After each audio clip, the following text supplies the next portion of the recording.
ভারতের সঙ্গে সাম্প্রতিক ইতিহাসের ভয়াবহতম সংঘাতে জড়ানোর পর থেকেই নিজেদের সামরিক শক্তি বাড়ানোর গভীর মনোযোগ দিয়েছে পাকিস্তান। ভারতের সঙ্গে পাল্লা দিয়ে এরই মধ্যে সামরিক খাতের বাজেট কয়েক গুণ বাড়িয়েছে দক্ষিণ এশিয়ার দেশটি। অন্যদিকে সাম্প্রতিক এ সংঘাতে পাকিস্তানের ভরসা অর্জনে শতভাগ সফল হয়েছে চীনা প্রযুক্তি। তাই সমরাস্ত্রের জন্য চীনের উপর নির্ভরতাও বাড়ছে দেশটির। এর সর্বশেষ নজির নিজেদের সামরিক বাহিনীকে 40 বছর ধরে সার্ভিস দিয়ে যাওয়া যুক্তরাষ্ট্রের AH কোবরার বহরকে চীনের Z-10ME অ্যাটাক হেলিকপ্টার দিয়ে সরানোর সিদ্ধান্ত নিয়েছে Pakistan.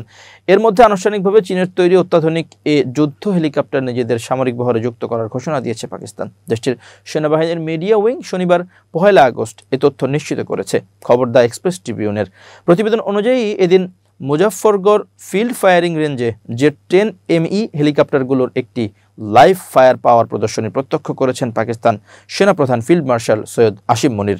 Pakistan inter services public relations ISPR অনুসারে উন্নত রাডার সিস্টেম এবং ইলেকট্রনিক যুদ্ধ ক্ষমতা নিয়ে সজ্জিত Z-10ME হেলিকপ্টারগুলো সব ধরনের আবহাওয়ায় নির্ভুল স্ট্রাইক মিশন পরিচালনার জন্য ডিজাইন করেছে চীন।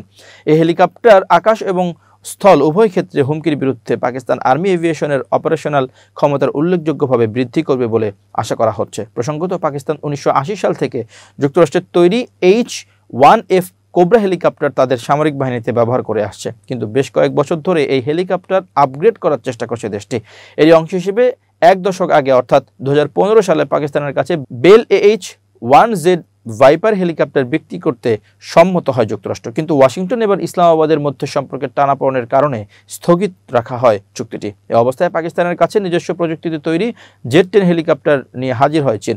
2015 সালে পরীক্ষামূলকভাবে পরিচালনার জন্য পাকিস্তানকে 3টি Z-10 অ্যাটাক হেলিকপ্টার দেয় দেশটি। সেই সময় তাদের হেলিকপ্টারে যুক্ত ছিল WZ-9 ইঞ্জিন, যা অপর্যাপ্ত বলে মনে করে পাকিস্তান। এর ফলে চীনা প্রকৌশলীরা Z-10 প্ল্যাটফর্মে আপগ্রেড করেন। এরপর Z-10ME প্রোটোটাইপটি প্রস্তুত করা হয়, যাতে যুক্ত করা হয় আরও শক্তিশালী WZ-9C ইঞ্জিন। সেই সঙ্গে একে সাজানো হয় আরও বেশি পরিমাণ গোলাবারুদ বহনে সক্ষম ম্যাগাজিন এবং একটি নতুন ক্ষেপণাস্ত্র পদ্ধতির সতর্কতা ব্যবস্থা দিয়ে। চীন বা পাকিস্তান কেউই কোনো চুক্তিতে না পৌঁছালেও সাম্প্রতিক তথ্য থেকে জানা যাচ্ছে এরই মধ্যে প্রাথমিক উৎপাদন এবং পরীক্ষামূলক পর্যায়ে অতিক্রম করে ফেলেছে প্রোগ্রামটি। এদিকে ভারতকে ইতিমধ্যে সর্বাধুনিক অ্যাপাচি H-64 হেলিকপ্টার সরবরাহ করেছে যুক্তরাষ্ট্র, যার মধ্য দিয়ে পাকিস্তানের সাথে তাদের সম্পর্ক নেমে গেছে আরও তলানিতে। আর এটা বড় এক সুযোগ হয়ে এসেছে চীনের জন্য, যার প্রমাণ পাকিস্তানের সামরিক বাহিনীতে যুক্ত হয়েছে তাদের Z-10ME যুদ্ধ হেলিকপ্টার। Z-10 হেলিকপ্টারগুলো তৈরি করেছে চীনের রাষ্ট্রায়ত্ত চাংহে এয়ারক্রাফট ইন্ডাস্ট্রিজ কর্পোরেশন। এগুলো মাঝারি ওজনের আক্রমণাত্মক হেলিকপ্টার, যা ট্যাঙ্ক বিরোধী অভিযান এবং সীমিত আকাশ থেকে আকাশে যুদ্ধের জন্য ডিজাইন করা হয়েছে। এই হেলিকপ্টারগুলো একটির দৈর্ঘ্য 14 মিটার অর্থাৎ 46 ফুট, রোটর ব্যাস 13 মিটার 43 ফুট এবং এগুলো প্রায় 1600 হর্স পাওয়ার ক্ষমতা সম্পন্ন দুটি WZ-9C টার্বোশ্যাফট ইঞ্জিন দ্বারা চালিত। এই সিরিজের প্রতিটি হেলিকপ্টার একটি ঘূর্ণায়মান কামান, নির্দেশিত এবং অনির্দেশিত বোমা, মাল্টি ডোমেন মিসাইল এবং লোটারিং যুদ্ধাস্ত্র দিয়ে সজ্জিত করা যেতে পারে। Z-10 এর অপারেশনাল উচ্চতা 6400 মিটার, সর্বোচ্চ গতি 160 নট এবং এর পরিসীমা 430 নটিক্যাল মাইল।